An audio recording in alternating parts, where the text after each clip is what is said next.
Bismillahirrahmanirrahim. Assalamualaikum warahmatullahi wabarakatuh. Perkenalkan, nama saya Sarman H dari kelas J dengan NPM 0321011059. Mata kuliah Konsep dan Pembelajaran IPA kelas rendah.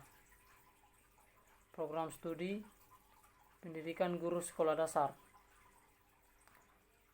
Pertama-tama, puji serta syukur kita panjatkan kehadirat Allah Subhanahu wa Ta'ala, karena atas limpahan rahmatnya saya masih diberikan kesehatan dan kesempatan untuk mengikuti mata kuliah pelajaran ini.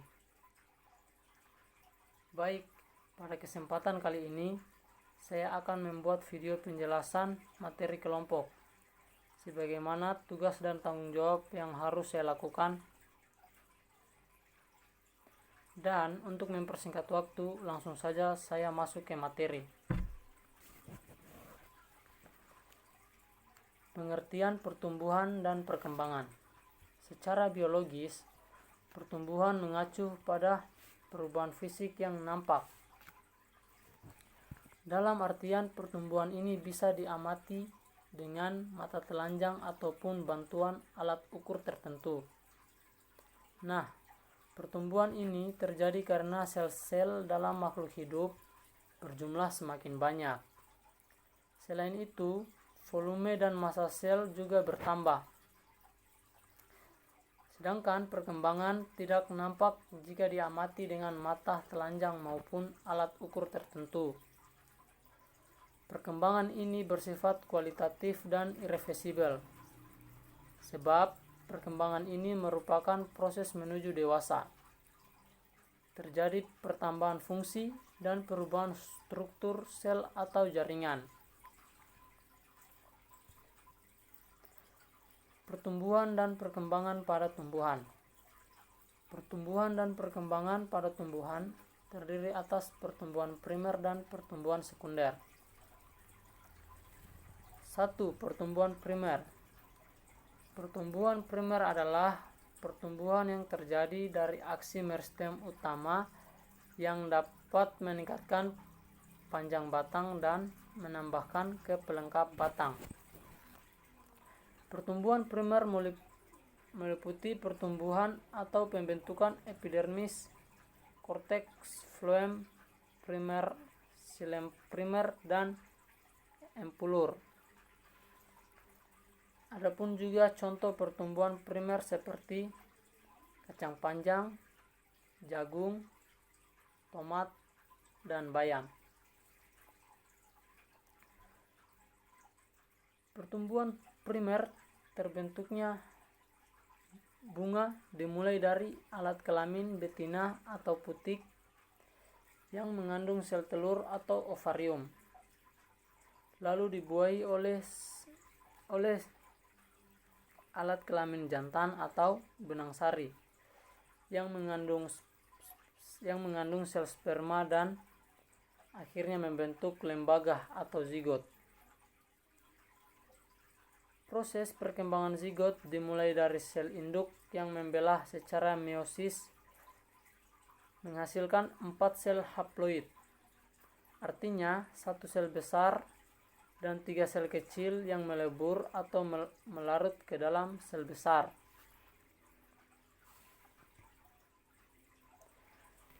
Selanjutnya, membentuk kumpulan atau kelompok yang tumbuh menjadi embrio atau jaringan meristem atau jaringan embrional. Kemudian jaringan meristem ini tumbuh dan berkembang menjadi kecambah hingga dewasa. A. Pertumbuhan pada embrio. Proses pertumbuhan dan perkembangan embrio pada tumbuhan sering disebut sebagai perkecambahan. Perkecambahan merupakan permulaan atau awal pertumbuhan embrio di dalam biji. Biji yang berkecambah dapat membentuk planula karena di dalamnya mengandung embrio. Pada perkecambahan ada 2 jenis, yaitu perkecambahan epigeal dan perkecambahan hipogeal. Perkecambahan hipogeal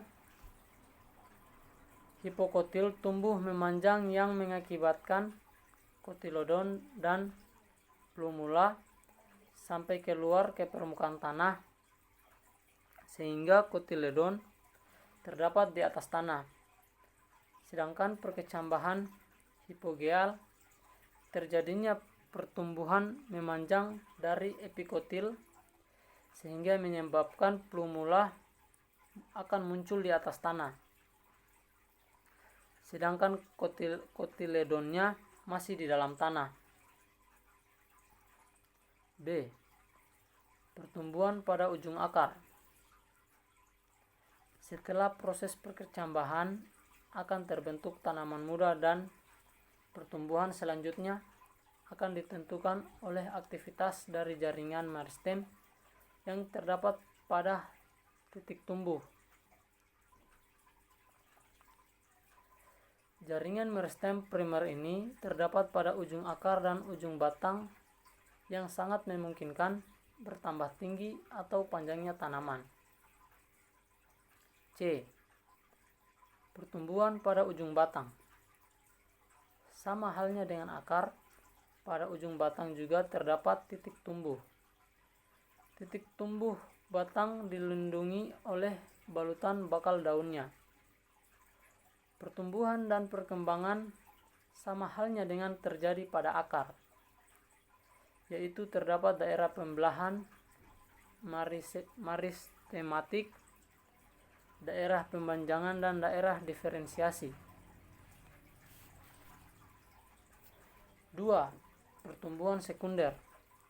Pertumbuhan sekunder adalah pertumbuhan yang terjadi dari aksi kambium yang dapat meningkatkan diameter tanaman. Pertumbuhan sekunder menyebabkan pelebaran batang, pembentukan lingkar tahun, dan jari-jari empelur. Jari-jari empelur adalah jaringan parenkim yang menghubungkan kulit kayu dengan empelur. Ada pula contoh pertumbuhan sekunder yaitu pohon jati, pohon beringin, pohon pinus, dan pohon mangga. Setelah mengalami pertumbuhan primer, tumbuhan akan mengalami pertumbuhan sekunder. Pertumbuhan sekunder hanya terjadi pada tumbuhan dikotil dan gimnospermae. Pada tumbuhan dikotil, selain terdapat jaringan meristem primer, juga terdapat jaringan sekunder. Pertumbuhan sekunder terdapat pada jaringan meristem sekunder berupa kambium gabus atau gabus.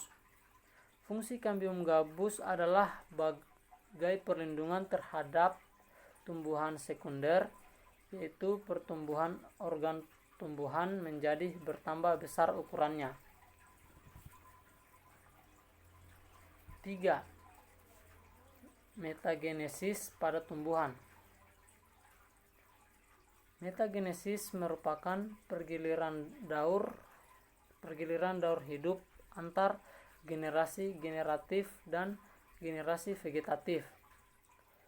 Biasanya kedua generasi ini berbeda morfologinya. Metagenesis pada tumbuhan yang bisa kita lihat dengan jelas yaitu pada tumbuhan lumut dan paku.